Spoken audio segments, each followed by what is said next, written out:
I'm Jillian, and tonight I'm so excited and honored to welcome an incredible guest, Nicolas Sauvage. Nicolas is the president of TDK Ventures, where he leads one of the world's most respected deep tech investing platforms. Under his leadership, TDK Ventures grew from a $50 million idea to a $500 million global fund, investing in everything from AI computing and battery recycling to humanoid robots and semiconductor packaging. What makes Nicolas special isn't just the scale of the success, it's his philosophy. He calls entrepreneurs the heroes of his journey, and TDK Ventures the impact scaler behind the impact scalers. Please join me in giving a warm welcome to Nicolas Sauvage. So Nicolas, thank you so much for being here with us tonight. Our topic today is investing in hard tech. And to set the stage, I would like to start with the fundamental differences between traditional VC and deep tech VC. Most people think of venture capital as fast-moving and software-driven. So quick codes, quick exits. But hardware is a different world. Capital-intensive, long horizon, and high risk. So why does hard tech excite you? And how do you look at the challenges as opportunities rather than obstacles? Okay, there's a lot of questions, but let's start with the fundamental differences. You have science risk, you have engineering risk, you have to get the right unit economics, you have to identify the right go-to-market.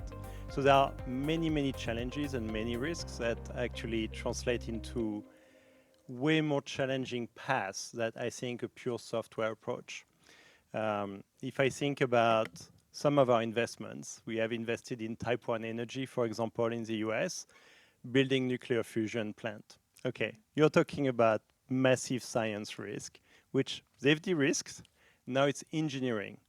Once it's got the engineering done, it's going to be about scaling, which is really, really challenging. What excites me is that if you think about some of the most fundamental breakthroughs that will help our planet to heal, but also for contribution to society, a lot of it has to do with breakthroughs with atoms or electrons. And so for us to back entrepreneurs who are building really hard tech, it's not even deep tech, it's hard tech, exactly. I think is very meaningful. I think if I look, we have 49 portfolio companies today, and they are building truly wonderful things. I have 2 of our portfolio companies represented here in the audience. Thank you for coming. And really, when we think about what they are building, this is really, really hard. And that's what excites me, is that we can bring what we call TDK goodness. We can bring some of our superpowers to them so that they can become more likely to succeed. We can accelerate their path to success and hopefully help them de-risk science, engineering, but also the scaling. Mm-hmm. Thank you.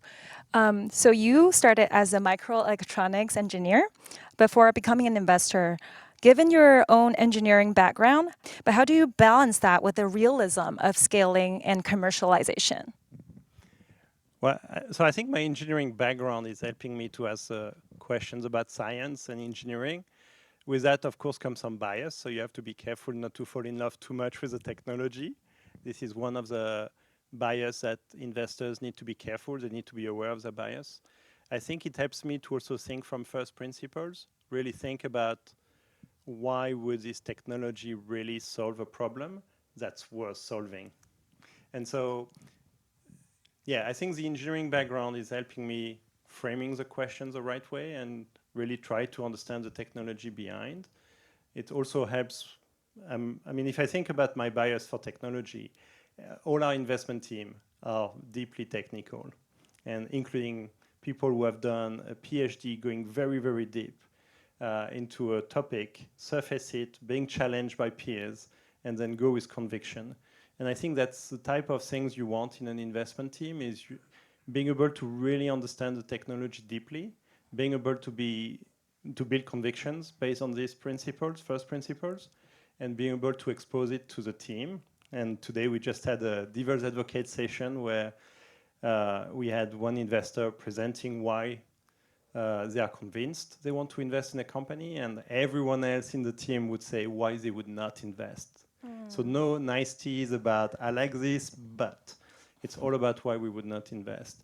And I think what you want is that investment director to really think hard about not just why they're excited about it, but why they should be careful about. So the blind spots and the yellow risk and the red flags, and then make a decision very consciously about why to invest. That leads me to the next question, actually, about CVC versus traditional VC, because that is also not something a traditional VC is not an angle that a traditional VC looks at. So, in your perspective, we understand that most corporate venture investing is on a spectrum, and the two ends are financial and strategic. Where do you see the sweet spot lies, and where do you see TDK Ventures on that spectrum? Okay, first, I don't agree on the spectrum side, and I'll explain why. But clearly, financial VCs have a clear goal, which is financial returns. Some of them would actually add a purpose to it. So that maybe they have a focus on clean tech, and they want to measure carbon reduction. Maybe they come with a geographical focus. Maybe they come with a thematic approach. But more or less, they are looking at financial returns. When you think about corporate VCs, I believe we have to be financials, and maybe even financial first, because there is nothing really valuable strategically in not making good investments. But then we can add on top of it a criteria on strategic value. So if I think about TDK Ventures, we have 3 investment criteria. And the first one is financial. We are looking for startups that are likely going to be a fund returner, which means that one investment could return the full fund. The second one is a strategic value in terms of what do we bring as superpowers from the corporate, from our LPs, to the startups we want to invest in. And here it's actually really important, because if we can't bring strategic value to the startup and to de-risk their path to success, then we actually are not bringing any value beyond the financial VC. So why would they choose us with all the potential delays that a corporate VC could bring? And then for us, we have a third investment criteria, which is really important, and that's deeply rooted with our mothership TDK, which is contribution to society. So every single investments we make have to bring positive value to the world, to society, to the planet.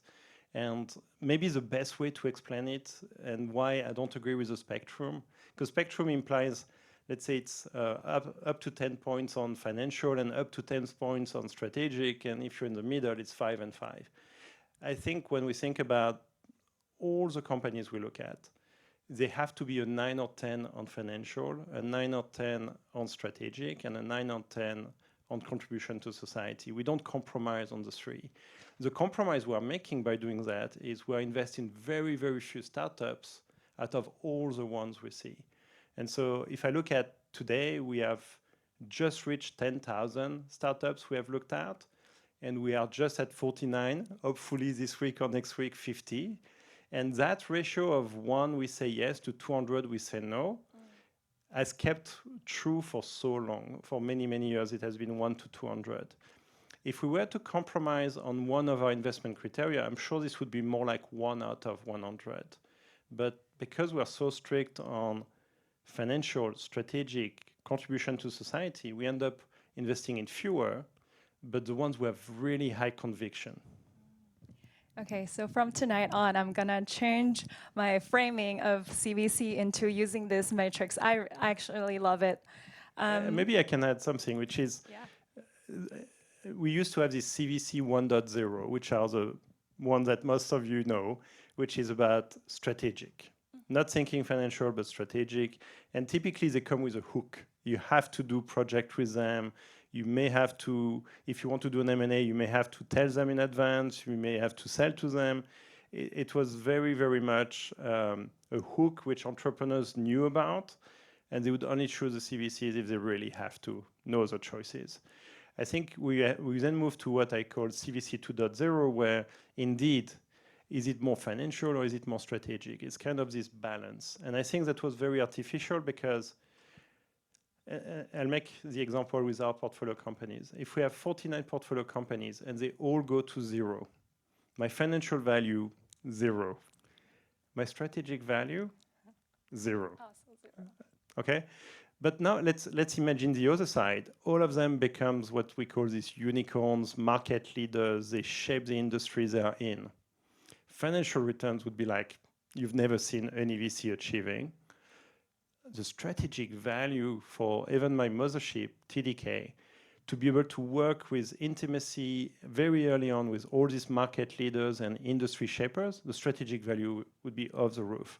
And that's why I think CVC 3.0, the model which I argue for, is more like we have here. We just heard the music. Sometimes you have the volumes where two buttons go together.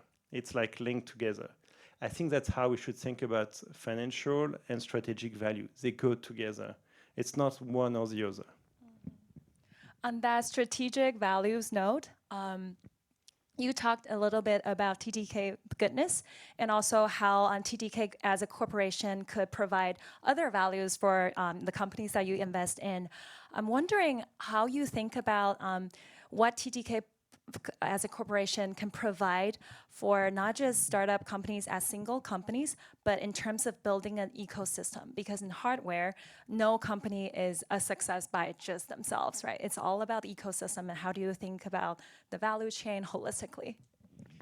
Well, first, I'm glad to have Adam and Vishal in the audience because they are the ones who were the recipients of a few TDK goodness.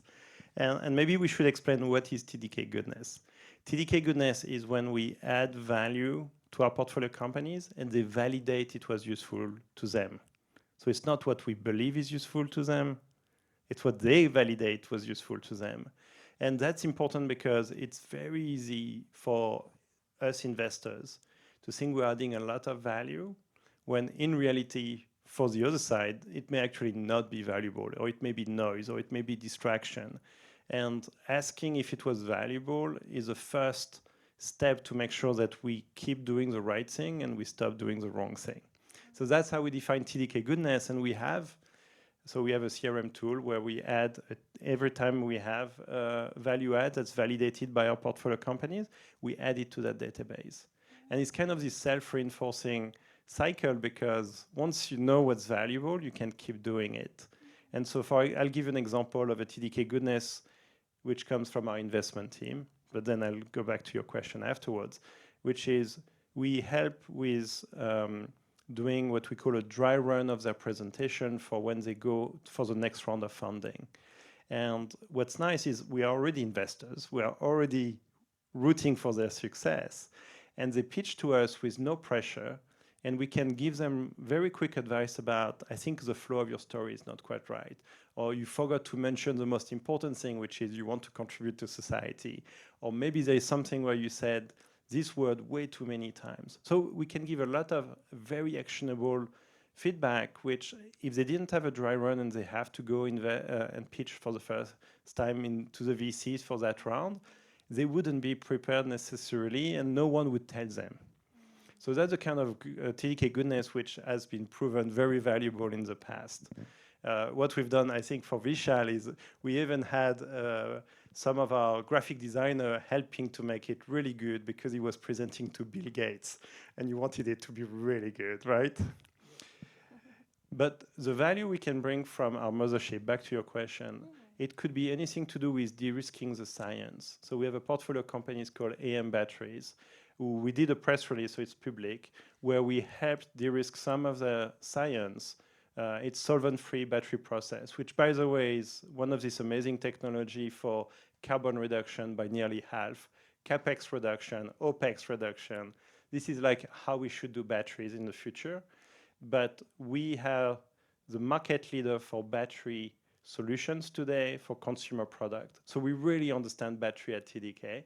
And we could provide that know-how and that feedback to them at the right time when it was really where they needed it the most and they needed validation. So that's the kind of examples where we can bring our mothership and limited partners to really support our portfolio companies, de-risk their journey. Wonderful. On the in the same direction, I understand that you guys are expanding your footprint globally. How do you look at the expansion on, I guess, through the lens of TTK goodness? Like, I understand TTK is based in Japan, and you started in Silicon Valley and expanded to Boston, India, and Japan. What do you think about your global footprint in terms of TTK goodness? I don't think we are thinking about it from a TDK goodness point of view. So clearly we have a team in Tokyo and we have a team in San Jose. It became quite obvious that there was a lot of innovations on the East Coast, and Boston made sense for us to have a team there. So that started with Boston. And then I'm very, very bullish about innovations coming from India. I think we were going to see global market leaders emerging from India. And so we set up a team there to actually really go deeply into the ecosystem and identify these entrepreneurs who are going to do something really special with global impact. We have a team in London which was linked to launching 2 years ago our first multi-LP fund, which is about decarbonization. And that fund is actually geographically based to invest in North America and in Europe for different reasons, but the investment thesis is geographically based. And it became very obvious when we searched where we should build the first team that London was the best place for climate tech investments. And so that's why we set up London. Now, we just opened this week, so this is kind of news maybe for the audience. We just opened our first positions for an investment analyst in Munich. So the next one is Munich. And then we have 2 team members in Zhuhai in China. Because we don't want China to be a blind spot. There's a huge amount of innovation there in AI and robotics and industrial. So we really need to make sure that we know what's happening. So yes. Exciting. You personally also have a lot of international experiences, and Silicon Valley is also known for having founders from all over the world. And with current geopolitics situations, what do you mentioned expanding in other countries and regions, and based on your personal experience as well, how do you look at investing in different, actually setting up offices in all kinds of locations? And from your personal background, how do you look at the changes in geopolitics, and how do you look at the potential risks, if we may, in setting up locations globally? Well, first, I think there is so many changes that are happening. Geopolitics, politics, supply chain. Yeah. I mean, so many risks. And the entrepreneurs have to face all of them. Maybe I'll speak to what I think investors should think about. And if you think about VCs, we're thinking about long term. We're thinking about investing in a company that may take 7, 8, 9 years to become a really big success. And by the way, that big success is no longer to be public, but sometimes to stay private and grow and still be very successful. And so if you think about how long it takes for that success, we have to bring very patient capital. And I like to talk about this being patient and impatient. So patience is really the sense of purpose. Why are we investing? And we are willing to take a long time and to invest for a long time in very meaningful projects. But impatience is this sense of urgency where we feel like we have a very strong why now, and we feel like we have to invest now if we want to see that contribution to society coming in. And so that, I think, is important, and you need to find this right balance, and I'm still learning how to do it, between being patient and impatient.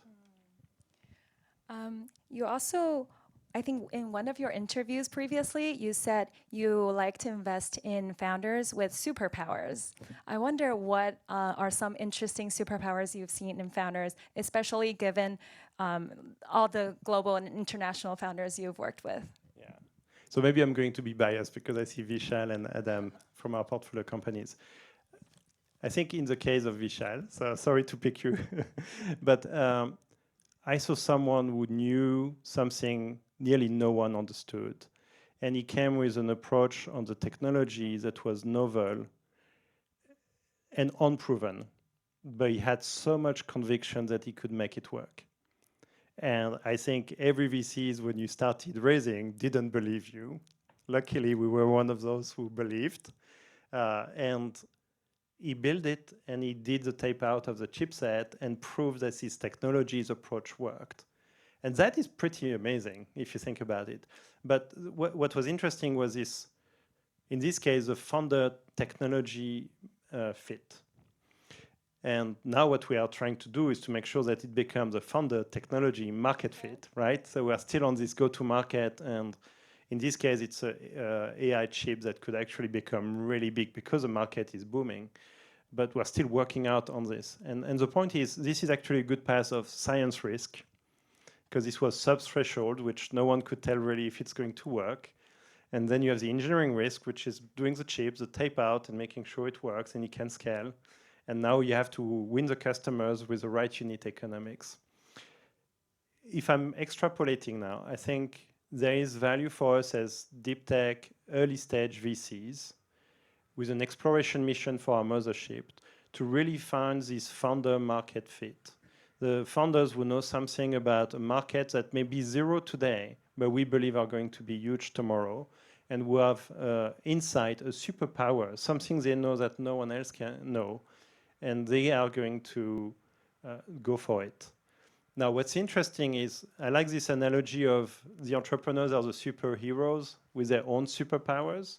But like any good movies, the superheroes alone are not going to win the war. And so they need other superheroes to come. But if all the superheroes have the same superpower, that's not very useful. And so what you want is to find other people to help you with different type of superpowers. And I think this is where corporate VCs can bring very differentiated superpowers. But some superpowers, like if a corporate VC comes to Vishal with a go-to-market today, this is what you want. But if when he was at seed and wanting to de-risk the science, that would not be the right corporate VC. And so he chose TDK Ventures as much as we chose Vishal, because we could bring a de-risking of the technology very early on, while other corporate VCs couldn't. And so I think the superpower mindset is very important, because it helps entrepreneurs know who do you want to invite on your cap table as investors, not just because of the money. If anything, the money could come from anyone, but what kind of superpowers they bring to de-risk their project. I love that. It's always fascinating to me to see how in Silicon Valley, especially, founders and investors work as partnerships. It's never just pure investment capital, but always a partnership strategically and, as you said, superpowers.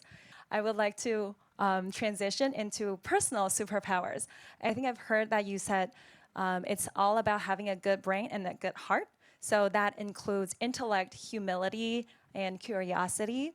Would you like to elaborate on that and how you look at human beings with personal superpowers? First, I think, if I think about my team, and I have 3 team members here, I'm looking for people who are very smart and very kind. And I think if you think about good purpose, if you think about what we want to do with entrepreneurs, I need people who are super smart, because we need to make the right investments in the right entrepreneurs and being able to help them succeed. It takes ingenuity. It's really hard. But you also need kind people with huge empathy for the entrepreneur's journey. It's so tough. And so to have a team that's kind to each other, but that's kind to the entrepreneurs and understand what they are going through, that matters a great deal. And so I think when I think about recruitment, I'm simplifying to the point where I'm looking for smart and kind. But of course, I'm the final interview. So there are many interviews before that, and actually it's 6 interviews before that who check for the skills and everything else. So by the time it comes to me, I know the person is highly qualified for the job. And so I'm looking for a team fit. And the way I frame it is I want the person to be a good fit for the team, but also to have what I call a multiplier impact. And here this is very simple, but you have people who can be divider. And it's not that they destroy value, they destroy value at the team level. So think about people being very political. You don't want that. Then you have the subtractor, who are actually slowing down people, but they're not dividers, but it's not great. And then you have the adder. And the adder are people who are going to be really good and adding value. And then you have the multiplier, where everyone gets better because they are in the team. Everyone raises the bar because they are in the team. And I think my mistakes in the past has been to recruit adders. And adders are not what we need when we think about the challenge for entrepreneurs. And we really want the entrepreneurs in our portfolio to really get the maximum value from us. That only comes when the full team raises the bar and really multiplies the impact. So one of our core values is one team reaching for the sky.